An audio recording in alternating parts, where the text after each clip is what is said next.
In a previous video, we talked about the power of attention and how domestication and language help shape our lives. And in this video, we're going to jump a little deeper into the triad of the human experience, which is mind, body, and soul. To tie in and dig in a little bit deeper on understanding how it affects the body, because the way we speak to ourselves doesn't just live in the mind. It's recorded in our cells, the muscles, and even our immune system. And as someone who did deal with a lot of anxiety, PTSD, and trauma, I can really attest to that because for many, many years I dealt with a lot of illnesses, very random, undiagnosed, and came to realize that it really had a lot to do with my own mental prison. Just the continuous negative self-talk, the negative dialogue that was really just running amok and wreaking havoc on my immune system. And so when we stop to think about it, every thought you have is a signal. If it's a supportive thought, then your body is going to respond in flow with ease and balance. But if it's a fearful or self-critical thought, your body prepares itself for a threat. Your heart might race faster, your breath might get short, but definitely stress hormones are being released. I know we think a lot about fear and fight or flight and like physical dangerous situations, but we really need to put into our awareness the impact of our emotional fear. Our flight or flight is great in an emergency, but when our stress hormones are triggered by a constant stream of negative self-talk, it becomes very, very toxic on the body. It's like kind of like leaving a car engine on running full speed, but while it's in park. So eventually something is just going to break down and wear out. When we think about things silently to ourselves and we repeat things like, I can't do this, I'm not enough, I always mess this up, there's no way that I can, each phrase reinforces a stress response. Our muscles may tighten, our digestion slows, our sleep can become more shallow. And over time, this can really contribute to real physical illness, from tension headaches to high blood pressure, even weakening our immune system and calling disease. I mean, if we break the word disease down, it's really dis-ease. It's our body not being safe, not feeling at ease, not feeling at rest. And the one thing about our body is our body does not lie to us. Our body is always within integrity. So if our body is telling us something, it really, really is valuable for us to listen.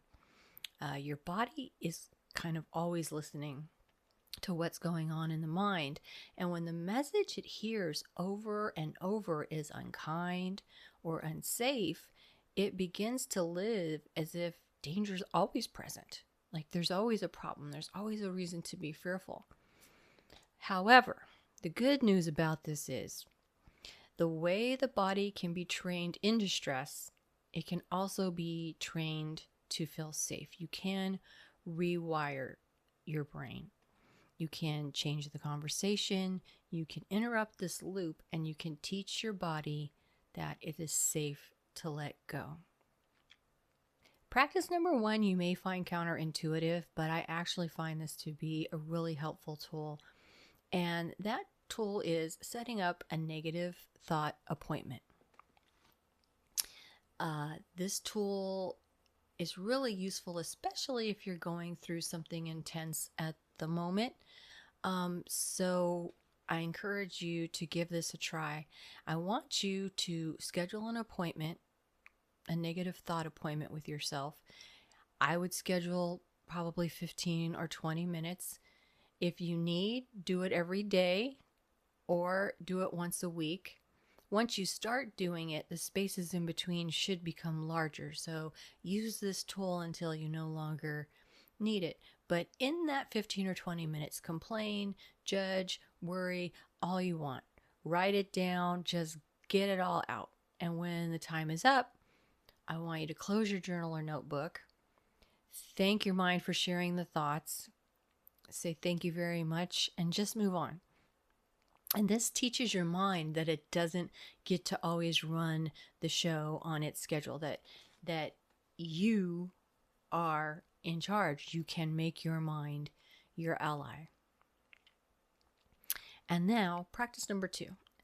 I want you to try to start a meditation practice, which I know for a lot of people, they think meditation, oh, I have to sit still and I can't. But the thing about meditation is it truly is any time that you can go within your body and just quiet all those outside crazy thoughts that are racing and just focus on something passive and pleasant for you. So this might be meditation. This might be laying down and just listening to some relaxing music. It might be coloring. It might be painting. It might be taking a walk, but definitely not with your phone or having a conversation that's upsetting. You want to make this a peaceful time for your nervous system to reset. A time where your nervous system can say, oh, okay, I'm safe. And we also have YouTube, which is a beautiful thing. And there are tons of meditation videos and things there that you can try. And I really want to encourage you just to find something that resonates with you, because that's what's going to keep you coming back in that routine. Not to mention just the whole feeling of having your energy reset, feeling in a higher vibration, and feeling more aligned, mind, body, and soul. Now, the third practice that I'm going to recommend is a letter of acceptance and forgiveness to your body. And this might be challenging for some because we really beat ourselves up on, how we look and how we treat our bodies. So I want you to write a letter of acceptance and forgiveness to your body, like you're speaking to a dear friend. Acknowledge the times that you've been harsh or critical or neglectful of your body, negligent towards your body. And then also thank your body for all the ways it's carried you and got you through. And I want you to forgive yourself for any harm you've caused it through stress or through the self-criticism. And then simply make yourself this promise to speak to your body with kindness, listen to its needs, and to take better care moving forward. And I feel like this is going to be a beautiful way for you to start to align mind, body, and spirit. Just keep in mind that your body and your mind are partners. When one suffers, the other one definitely feels it. When one heals, then the other grows even stronger.